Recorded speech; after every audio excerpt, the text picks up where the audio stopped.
yourself and tell us you were born on what day, what year, and what city. Yeah. So I'm George Russell Barber.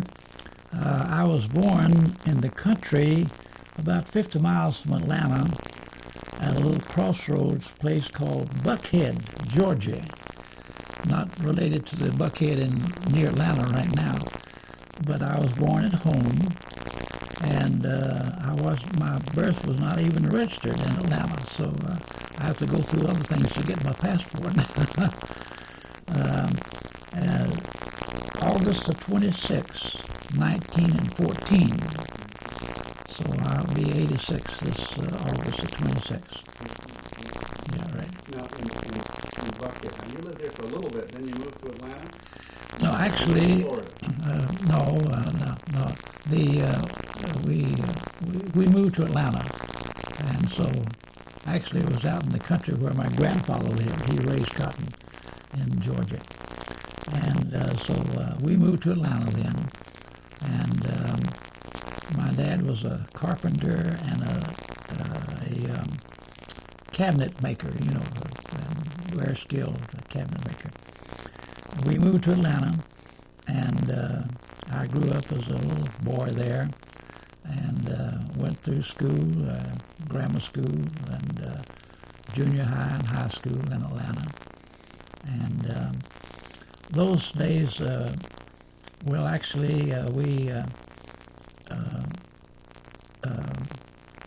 I was 8 years old, we were very poor, and it was kind of depression days, you see, didn't have much to eat and all like that. And so on Saturday morning, when I was 8 years old, on Saturday morning, I would go down early in the morning downtown Atlanta and hire myself out to a man with a horse and wagon or a little truck who was buying fruits and vegetables at the fruit market down there. And then we'd walk up and down the street selling fruit and vegetables at the top of our voice. And one day, a lady came out from the house and bought some fruit. And then she said, "Russell, come in here." She said, she put a little coat on me, and she said, "You're cold. Now you can bring it, I'm your teacher. You can bring it to school with you on Monday morning." When the end of the day came, I had made $1, and I took that home to my mother so we could eat the next week. That's where I began my entrepreneurial life.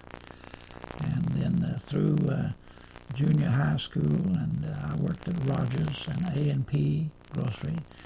I worked at a drugstore where I used to put the Coke juice in the bottle of the glass and add the fizz water before they bottled it. And so I'd work there sometime on Saturdays and get home at 2 o'clock in the morning, make another $1, take it home to my mother.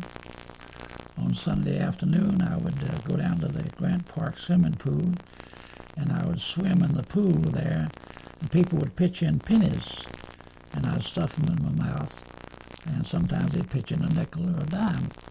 And so I'd make about 50 cents an afternoon, take that home to my mother so we could eat the next week. So that began my entrepreneurial career.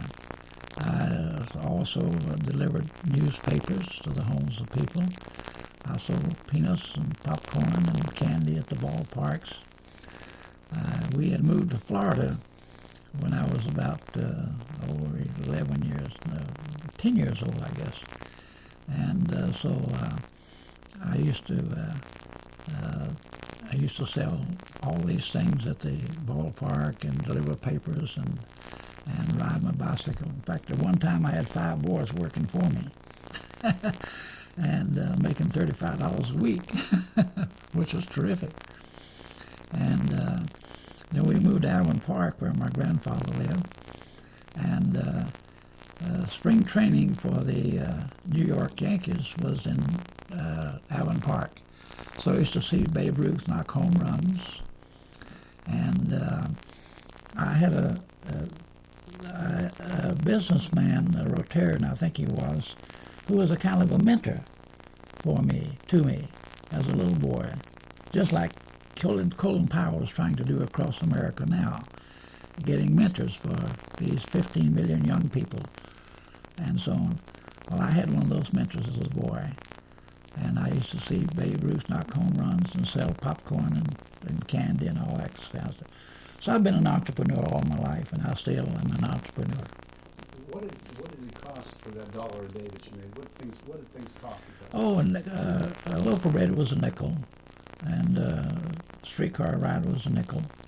I didn't have a nickel lots of times, so I walked to school 3 miles. and so everything was, a banana was a penny, orange was a penny, and so quite a difference. But we were happy, Now, you went. What were the name of the school? Do you remember the names of the schools? Yes, I went to grammar school out in the Grant Park area, and then junior high school across the park, about a mile away, a mile and a half. And I remember when we graduated from junior high school, I got my first suit, my first long pants. I wore short pants up until that time. So I got my first suit when I graduated from junior high school. And so then I went to Tech High School, and I took ROTC in Tech High School. We went at 7:30 in the morning. We trained from 7:30 to 8:30. And one of the reasons I went there and took ROTC was because they furnished you a uniform. And I didn't have much clothes to wear, so I had that uniform I could wear during school. And I went through Tech High School and graduated in 2.5 years of 3-year high school.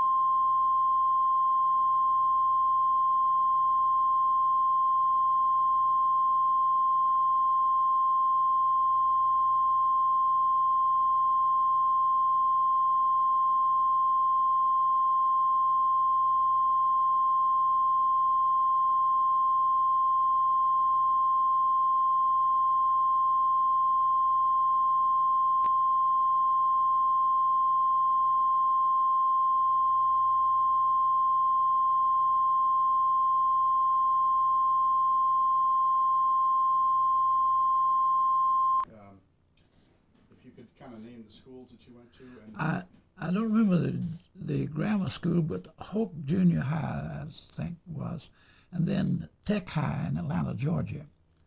And when I graduated, I had a scholarship to Emory University, where President Carter now has his operation there. So I expected to go there. But I was very much interested in the church and God and Christ and spiritual things of life, and so I went to the Grant Park Christian Church. And do you want me to tell about some of it? Yeah, and we had young people that we would send off to college and seminary and all like that from our church there. And then they'd come home in the summertime, and we'd hold revival meetings, go out to a town and spread a tent and hold a revival meeting. And then through the summer. And I helped in a couple of those revival meetings, and one of the young men came down from Cincinnati Christian College and was holding a meeting at a little country church near Newnan, Georgia, called the Antioch Christian Church. And I went with him down there to hold that meeting with him, and we'd preach Sunday morning, Sunday night, and Monday morning, Monday night, every day, morning and night. And so on Tuesday morning, he said to me, Russ, he said, your birthday, the 17th birthday, is on Thursday this week. And he said, you're going to give the sermon at the 11 o'clock service. So we put together a sermon, and I chose as a text, for what shall it profit a man if he shall gain the whole world and lose his soul? So I preached 11 minutes, and they thought that was pretty good. And when the meeting was over, the revival meeting was over, while the leaders of the church said, Brother Barber, could you come down once a month to our little country church and preach there? And I said, sure. And so I did from September up through January. Every month I drove that 50 miles. Yeah. I was with Franklin Graham at a big celebration downtown hotel here a couple of years ago. The Salvation Army was honoring him for his work in Samaritan's Purse, which I helped to establish with World Vision with Bob Pierce. And he was leaving the next Sunday to open a meeting in Newnan, Georgia. So I said to Franklin, I said, you be real good to those people in Newnan, Georgia, Franklin, because there's where I started my ministry 67 years ago. So that was the way I started my ministry then. And so then... So that was, you were 17 years old. 17 years old. The first 11 minutes on your birthday. That's right, yeah. Now, so most people at 17 are in high school, right? Well, I just graduated. I just graduated from high school. And what did you like about high school, about the tech school, and that you liked the most? What was going on in your school? Oh, I liked everything. Yeah, I liked math and science, and I liked architecture and building and those kind of things. In fact, I probably would have been an architect or a builder or an engineer or something like that. Had I taken up the scholarship at Emory University. But one day I was meeting a girlfriend of mine downtown, Woody's sister, that I held a meeting with. And so another young man that had gone from my church to Cincinnati, he came by to see the same girl. And so we talked, and he said to me, he said, Russ, come go to Cincinnati with me and study for the ministry. Well, I thought, I got this scholarship to Emory University. I said, I just graduated last night from high school, Tech High. But I thought, well, why not? I said, I haven't got any money. He said, don't worry about that. So I went home, told my mother, and I had $2.05 in my pocket. So we packed some things in a suitcase. We took off in his Model A Ford and drove all night till about 2 or 3 o'clock in the morning and got into Cincinnati. And they found me a bed. And the next morning I went down to see President Records, who weighed about 250 pounds. And he said, son, what do you want to do? I said, well, I want to study for the ministry. I want to be a minister of God, minister for Christ in the church. He said, how much money do you have? I said, well, I spent $1.05 coming up here, so I have $1 left. Well, he said, report to the dining hall at 11:30. You can begin your working your way. So I did that, and I worked my way through school and shoveled coal and snow and ran a caramel corn popcorn shop and so on. I made $3 a week doing that and all kind of things. So I worked my way through college and seminary too. And then you got married. Yes. And so tell me about your graduation and your marriage. That's right. Yes, 1936, I graduated on June the 11th. I was made a bachelor in the morning and a husband that evening. I had met a sweet girl named Helen Kester, and we'd had 2.5 years of courtship. And so we decided to get married. And so they were going to get married that evening at the Columbia Avenue Church in Cincinnati. And John Wilson was her minister, and he was to marry us, of course. But in Ohio, you had to have a special permit to marry people, and he didn't get his permit until that day. We didn't know whether he was going to get his permit or not. But Reuben Anderson was the pastor of that church in Columbia Avenue, and he had his license. So if John couldn't have performed the ceremony, why he signed the papers, while Reuben Anderson would have signed the papers. But John signed the papers too. And later on, Reuben moved out here and was one of the great preachers of Southern California too. So anyway, that's how. And then we left on a 3-month honeymoon. Went down through Georgia and Florida, and I preached at the Wynn Haven Christian Church for 3 Sundays in Florida. Then they wanted me, but they were looking at an older person too. I was only 22 years old. So I said, that's all right. We're going to California anyway. So we took off for California and came out here. And the University Christian Church there at Santa Barbara and Budlong at that time, down at USC, they ordained me to the ministry. And the Brother Thomason was the minister there. And he asked me to preach during August while he was on vacation, which I did. Had additions to the church every Sunday, just like he did. And people from the Park Avenue Christian Church in Montebello came over to hear me preach. And so they invited me to preach then the first Sunday in September at the Montebello Park Avenue Church. And so we did preach there morning and evening. And that evening, they called us to the ministry of that church. And on Monday morning, we received a telegram from the Wynn Haven Church that they had called us too. But we decided that whichever call came first, we would consider that the leading of the Lord. So we accepted the Park Avenue Church in Montebello with 25 discouraged people and built them up to 700. And that was what year? That was 1936. 1936. Yeah. So, now you were 22 years old. I was 22 years old. And you had your own church. My own church, right, yeah. You were ordained here in Los Angeles. Right, yeah. And you were living in Montebello? I live in Montebello, right, yeah. And actually, I lived over the years, for 60 years in Montebello. I kept my headquarters in Montebello for 60 years. Now, you were 22 years old then. Now, yes, 1936. Yeah. Let me take you up to December the 7th, 1941. Okay, yeah. Where were you, and what were you doing? Well, actually, I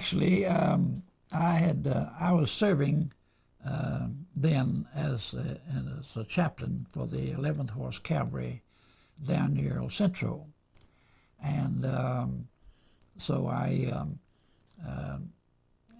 one of our elders, Steve Elliott, his wife had been killed in an automobile accident, and so I had come up for the service on Saturday, and on Sunday, while I stayed over at the Park Avenue Church and worshiped with them on Sunday, Pearl Harbor Day.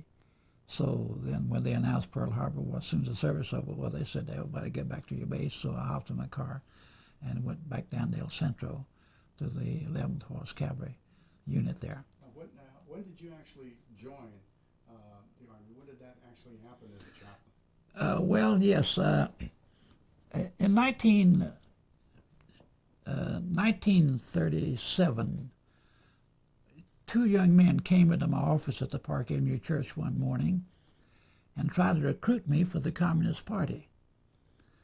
Needless to say, they did not succeed. But Washington was aware of that. I have worked with the leaders and the statesmen in Washington for all my life, and they were aware of it. So in 1941, the leaders in Washington, statesmen, they asked me if I would write a paper for them, and they gave me a subject. The subject was the limit of toleration of alienisms in America.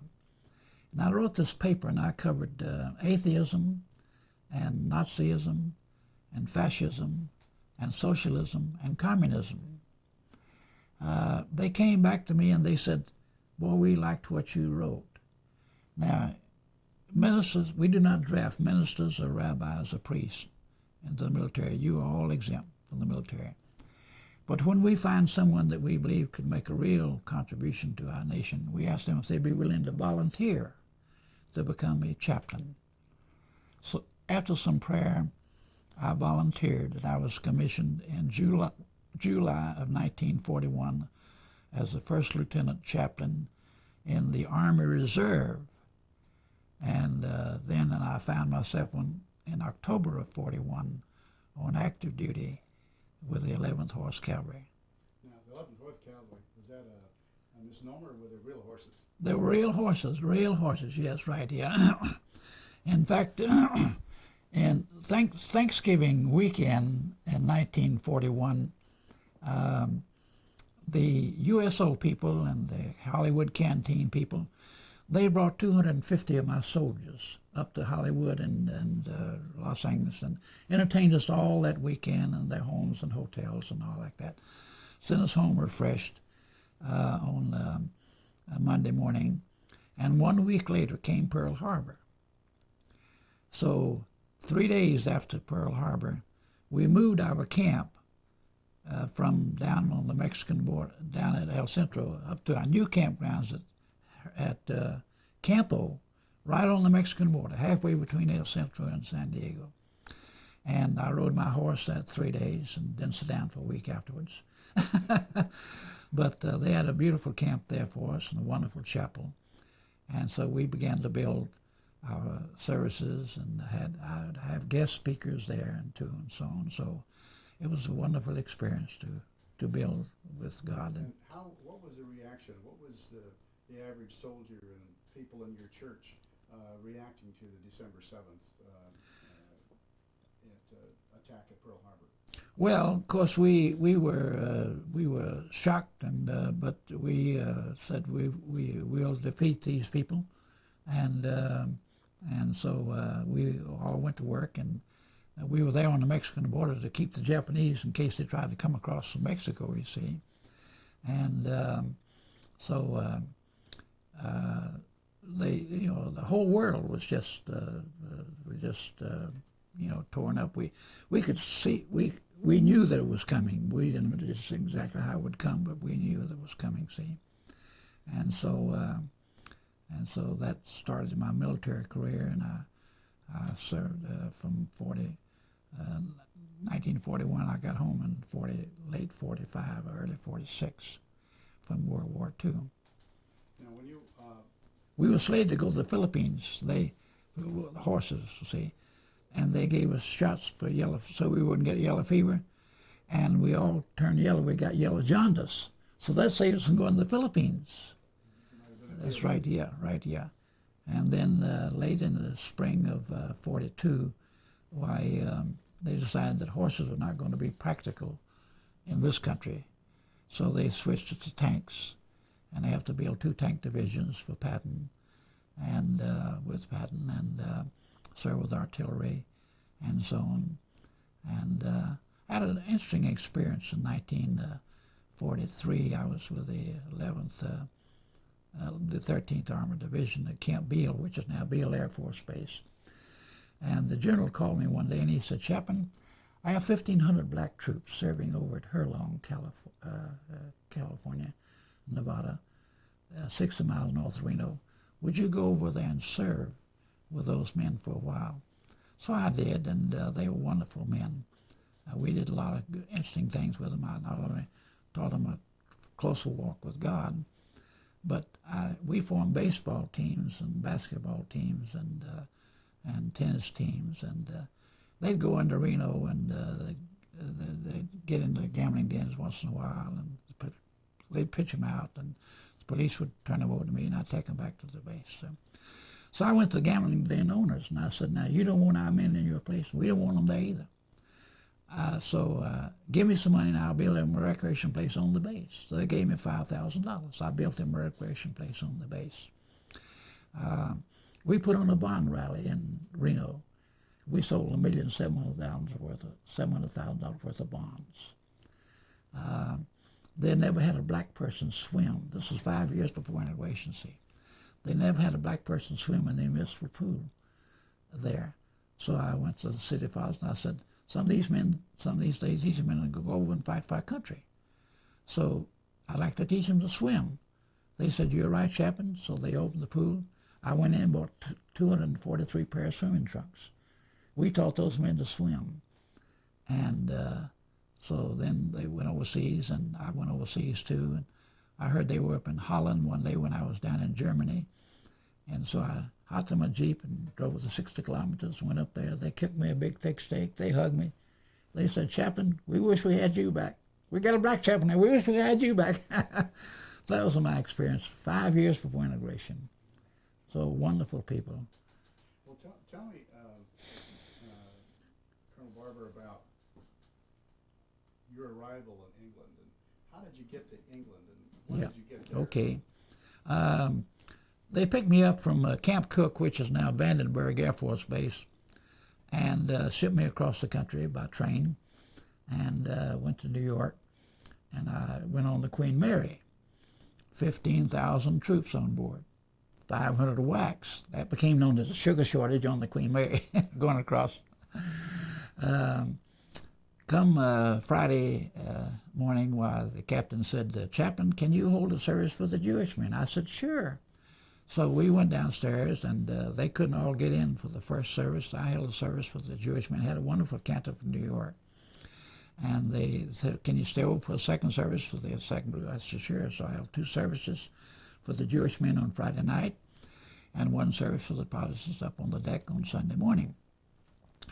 We zigzagged our way in 4.5 days across the Atlantic, because the escort ships couldn't keep up with us. The Queen was too fast, and so we wouldn't get hit by a torpedo.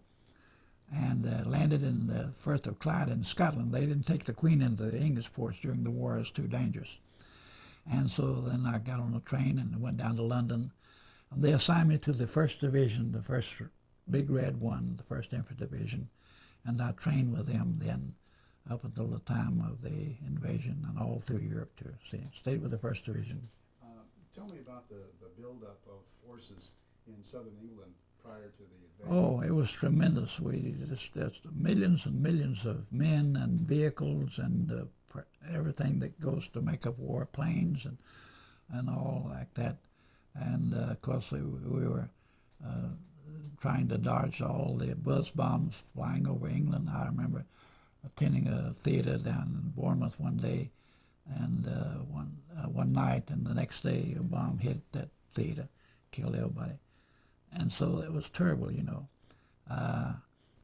Another interesting thing about in England was that they didn't serve ice cream. They saved the milk for the babies. And so one day I was sitting at a Rotary Club down in Bournemouth, and I said to the men around the table, "I'd like to buy some old-fashioned ice cream freezers." The man sitting across from me said, "I have 2 Swedish ones sitting up there that make 6 quarts apiece." So I bought them from him, took them to the mess sergeant. And General Eisenhower and General Montgomery and General Bradley used to come down to our division all the time as we were preparing for the invasion. And they always ate at our mess because we served the best mess in the division. So we made ice cream for them, and boy, they dipped into the ice cream. And so it was great, sir. And we recalled that many times on the continent after we landed in France, and then after they came home, they remembered it, and General Bradley too, and and I was with Montgomery's relatives down in New Orleans at the D-Day Museum just recently, and so they always remembered it, and they're both dead now, President Eisenhower and General Bradley. But his widow, Kitty Bradley, is still alive. And so every time we get together, Kitty says, "Chaplain, tell about the ice cream. Tell about the ice cream." So, very special. Yeah. The services that you held in the build-up. Now, the ships, how many ships can you recall were in Liverpool and Weymouth in part of that invasion? Yes. Well, there were ships in every port, but the Weymouth port in England, I held services on the Sunday before D-Day on 11 different ships in Weymouth Harbor, and thousands of men in those services. And I gave out some Bibles, and Ernie Powell was in one of those services. And so Ernie Powell said to me, "Well, Chaplain, I'll see you on the beach." And but he didn't get ashore till the next day. And but when he came ashore the next day, we sat down and had a can of Spam. And then Ernie went out to do his story and write his story. And I went with a team of people to pick the location for the cemetery overlooking the beach on D+1. And because 1,531 of my men had died that day on the beach. You mentioned the invasion itself. Now you went in, the invasion was first thing in the morning at dawn. No. Shortly thereafter, when did you arrive? I went in at 2 o'clock in the afternoon. Mm-hmm. Yeah. We started landing our men at 6:30 in the morning, and those men were pinned down. That's the reason we had lost 1,500 men that day on the beach. They were just pinned down, that high cliff there. If you've seen Saving Private Ryan, you know exactly what it was. And and our men were just pinned down. I couldn't get off the beach either. I dug my own foxhole that night, and up near the cliff there, and watched that night we didn't, everything that was flying in the air we shot at, because we kept our planes out of the air over the beach that night. And every fifth bullet went in the air was a tracer bullet.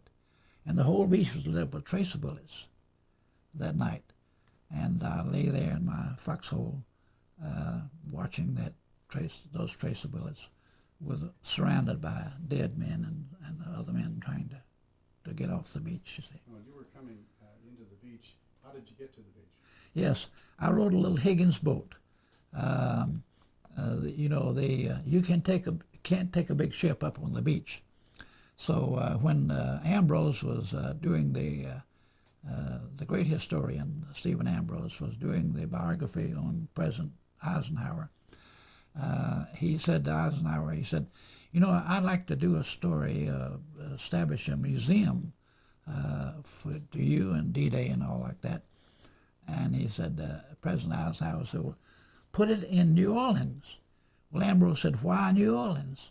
Well, he said, if it hadn't been for Andrew Higgins, we couldn't have won the war. He built 20,000 of those little landing ships, LVSP, Landing Vehicle Personnel. And we landed in those little ships. And we had thousands of ships out in the harbor discharging men that would climb down the rope ladder there. Just before I climbed down the ladder to go into my little landing boat, I called the whole ship to prayer with a PA system, and every man bowed his head in prayer there. And then I climbed down the rope ladder and had 30 men on my little landing boat, and we began to weave our way into the shore, and the shore was all, the water was all mined, and great chunks of steel and everything. And in fact, about 40 yards just before we landed, I saw one of those boats hit one of those mines and blown up, and everybody killed on that. And so, but I was the only officer. All the rest of the men were enlisted men. So I led my men off, and God was good to me. And I wasn't hit. Never got a scratch during the whole war, so I didn't get the Purple Heart. I didn't want it. And so I had the shield of God with me, and but a lot of my men were killed too. And in fact, down in New Orleans the other day on June the 6th this year, I spoke 5 times down there and was televised all over the world. And I told this story on Monday to about 7,000 people about Ernie Pyle and the ship and all these people landing in Ernie Pyle and the Bibles and all like that.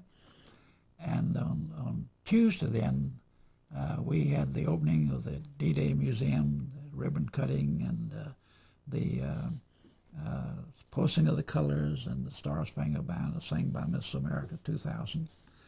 And then Nick Mueller called me to the podium, and he said, will Colonel Barber come to the podium and give us the opening prayer? I didn't know I was going to be called on for it.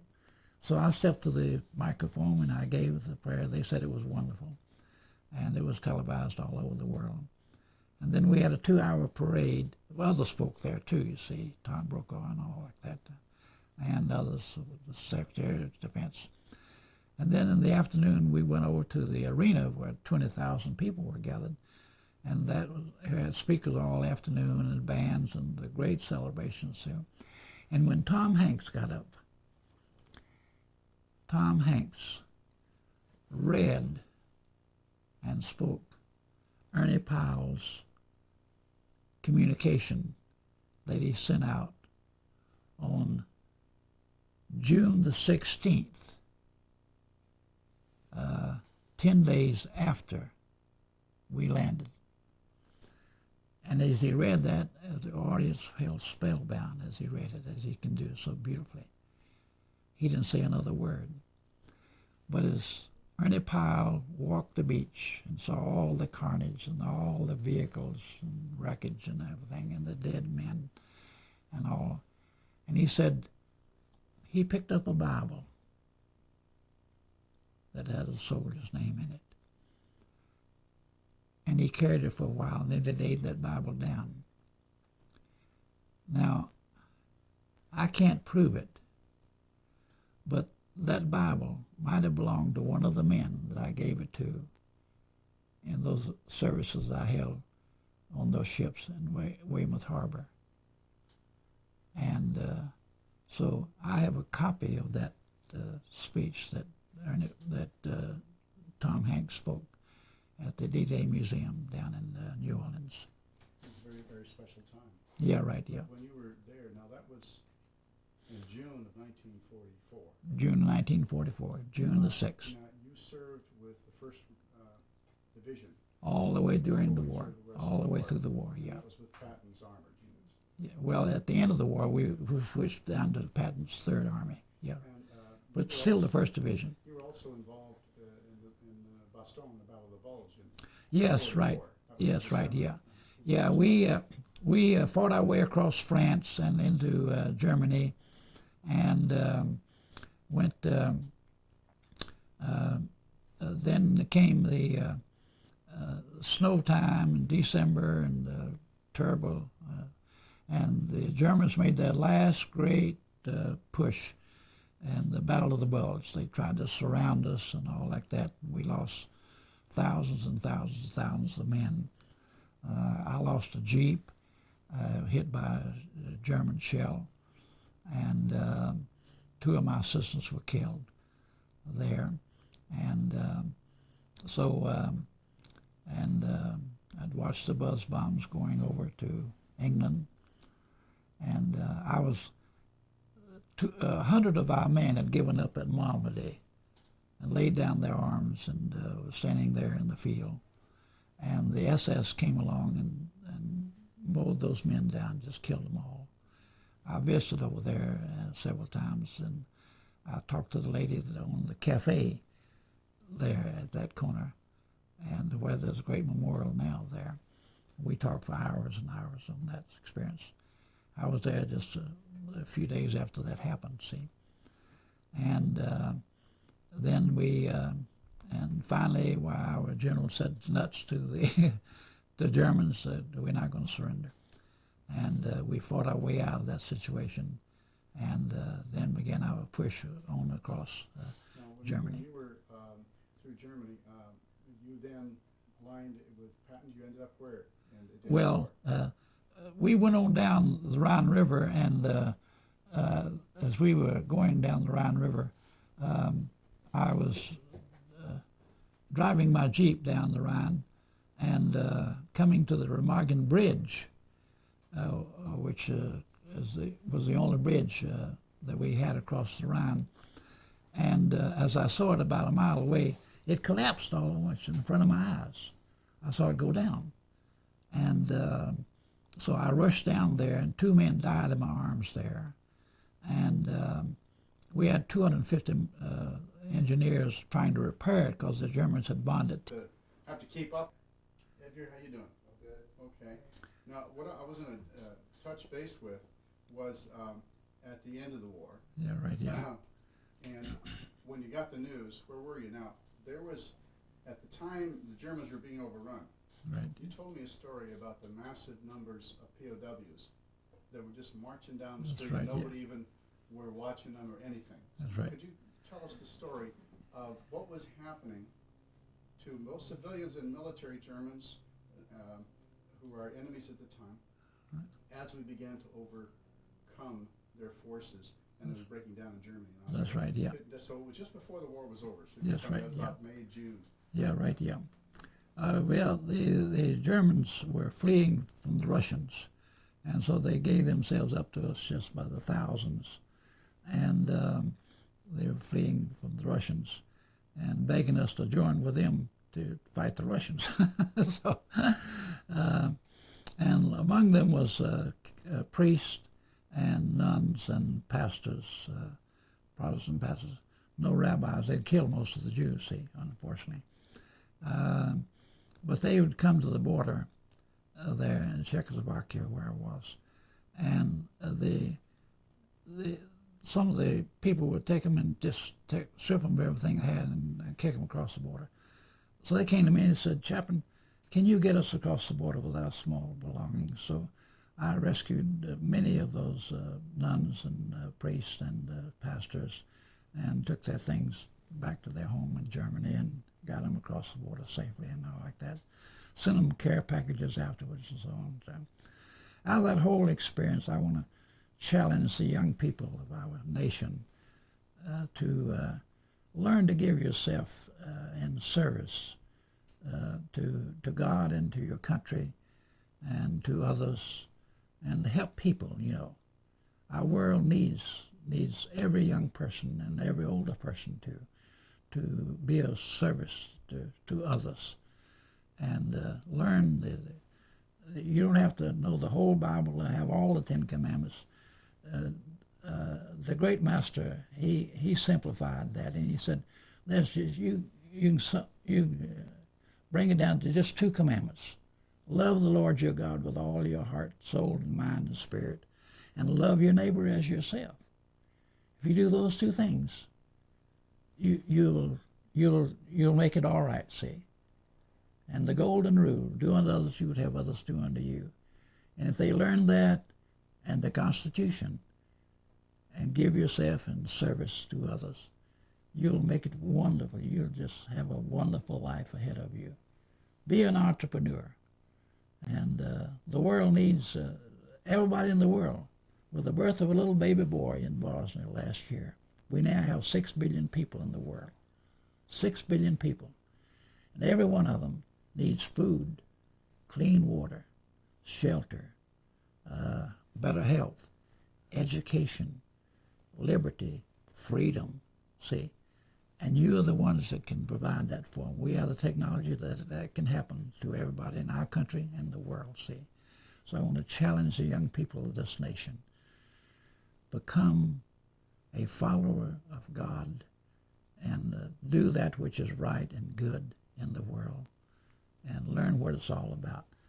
See, this greatest generation that Tom Brokaw and Stephen Ambrose have done such a wonderful job about, and Tom Hanks too, let's be the ones that live those kind of lives and change the world, make a difference in our country and around the world. I want to challenge young people to do that. One of the things that I was very intrigued with, that you and I have spoken about before, was when you, right after the war, and you'd gone on R&R to Garmisch. Mm-hmm. Yeah. Can you tell us about the time in that mountain? Yeah. Yeah, I took a little R&R and went down to Garmisch, Partenkirchen, and met 2 Polish officers of the Polish Underground Army down there. They had been there before. So they said to me, "Chaplain, follow us." And we took a little train up to a hotel, a beautiful hotel up there at the Zoospitch Mountain. And so we got off the train and went into the Zoospitch Hotel. Then they said, "Follow us." And we went out of the hotel, and it was snowing and cold, and it was rainy, and the wind blowing. So they had sunk a cable into the ground so that we could pull ourselves hand over hand up to the top of the Zoospitch Mountain, which is the highest mountain in Germany. And there at the top of the Zoothfish Mountain, they had erected a large white cross. And we held on to the cross, and these Polish officers and my driver and myself, lest the wind whip us over the side to our death. And I thought to myself, in the storms of life, and I'd been through some rough ones for 11 months and 3 days on the fire across Europe, from D-Day to Czechoslovakia. And so what better thing to hold on to than the spiritual values of life, the cross of Christ, the Ten Commandments, the Sermon on the Mount, the Golden Rule. What better thing to hold on to than these great spiritual values of life, see? And then I thought of how that we had pulled ourselves and disciplined. And God calls on us to discipline ourselves. Don't do that which is wrong. Do that which is right. And get up to the top of the mountain, see? And then these Polish officers from one end of the world and I from the other end of the world. What a wonderful thing it would be for everybody all over the world could come together at the spiritual values of life, the cross of Christ, Ten Commandments, all the the churches all over the world. Let's do that. Let's make a difference in our world. That was really good. I'm glad you were able to share that with me. Right. I wanted to. You want to speak about the Korean War? Well, I just wanted to add a conclusion. Oh, a little yeah, bit right, yeah, at this good. point. I want to do that another time, but I wanted to focus on two things. How you got home, and what it was like to be home after almost 2 years. Oh, wonderful. Yeah. How did you get home from Czechoslovakia? Well, we had captured an automobile, a German automobile, and the commander. I was with Patton then, and he subsequently died, and I was with him a short time before he died. So they switched me then from the 1st Division to the 100th Division with Patton, and the commander liked me, and so we left Czechoslovakia and drove down to the south of France, to Marseille, France, and we were there for a few weeks, and I used to walk the beaches there and all right, and I remember how peaceful they were then as compared to Omaha Beach on D-Day. And then we got on a ship. I don't remember the name of the ship now, but the first thing that thrilled me was to see white milk and white bread and good food. And so we sailed across the Atlantic through the Mediterranean and by the Rock of Gibraltar and so on, and over across the Atlantic to New York. And there I spent a few weeks and got out here to California, and was my family, of course, I was then at San Pedro, and I was discharged at San Pedro. But my family then, they'd been 4 years without me, you know, and so I had 2 little boys, and they were about to see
form of the Air Force. Yeah, And that'll okay. be another story we'll talk about my time in the Air Okay, Force. yeah, right, yeah. So I was not an Army Brown, No, Army Green. no. I'm now an Air Nah, Force Air Blue, and Force, this is yeah, why. 'cause- That's another story.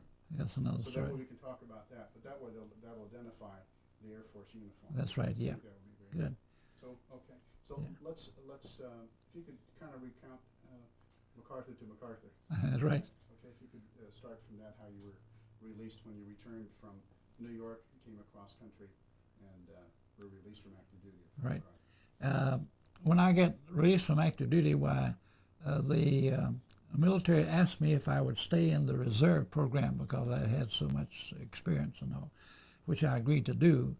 And so I switched to the Army. I stayed in the Army Reserve. And then in 1947, they decided to make the Air Force a separate branch of the service. It was Army Air Corps up until that time, see. And so when Mr. Truman, President Truman, announced that we form the Army, Air Force as a separate branch, I switched to the Air Force. They gave the chaplains the privilege of staying with the Army, the ground forces, or switching to the Air Force. So I agreed to switch to the Air Force then, and became a chaplain in the Air Force Reserve program, and was serving with various military wings. I served one out in Santa Monica, and worked with Howard Hughes and many other leaders at that time. See. So you tell us about where you were released from at Fort MacArthur and all that. Could you mention that? Yeah, I was released in '46 from MacArthur, but I stayed in the reserve program, and that was tied in with MacArthur too, you see. So I was still in the Army Reserves until '47, when it became the Air Force Reserve program. Now, could you mention now, that's quite unusual. I enlisted, was sworn in at Fort MacArthur, and Yeah, and released ended my so settlement. you might mention that. Right, yeah. Yeah, I was sworn in at MacArthur, and I visit MacArthur lots of times now. And so, yeah, it was a very vital point, and still is a vital situation down at MacArthur. And we do a lot of things together down there. Air Force Base. Yeah, now at Air Force Base. Yeah, right. Yeah, and Well, this is an opportunity for us, and we put it together so much better today. I really wanted to thank you, Colonel, for okay. the time we had. We're about an hour and 20 minutes. About what took an hour and 10 minutes to do this, and I don't know how many hours we've shot. I don't know, This, but this is a great this privilege. is probably the best one that we've Yeah, been able to, because we had all the background that's information. right. Yeah. And Well, put it together. I'm anxious for my story and the story of millions of others of us left to get to the world, to our nation, and to our young people too. And so I hope that every young person in America can see this and understand, and so on. So I thank God for all those who are this greatest generation that are able to talk about it, which I'm able to do. In sum, one of the things I always like to ask is, it's called the greatest generation, all these kinds of terms have become almost trite now. Yeah, right, yeah. Because they've been used so much. But how personally, to you, how would you say this time that you served? Did it change your life? Did it change the way you looked at the world? What did it do? I mean, you'd never been overseas, so you'd never seen a foreign country until this time. Yeah. You'd never seen combat until you'd seen this. So how did this impact you as a person, as an individual? Tremendous impact in my life. Thank God I never had a scratch, but it gave me a world view. I began to look at the whole world, and I'm not provincial, I look at the whole world, and I see the big picture in the world as well as 1,000 little pictures in the world, and all the problems, but all the good that can be done in the world. So that's what it gave me to see.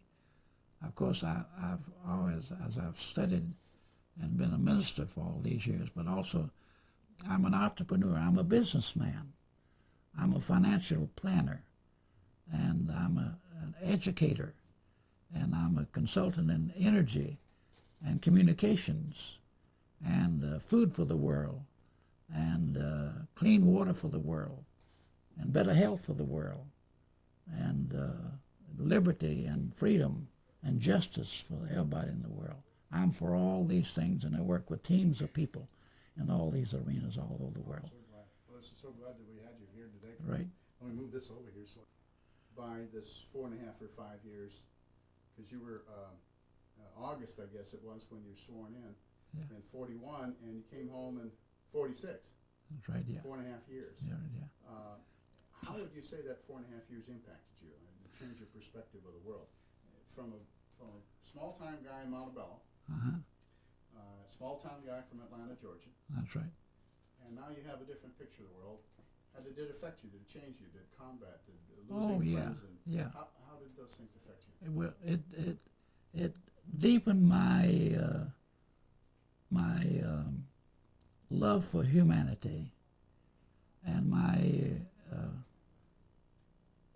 my desire to continue to serve God and my country and humanity, all the world, see.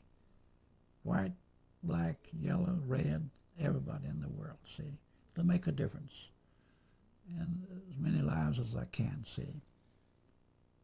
So it gave me a worldview.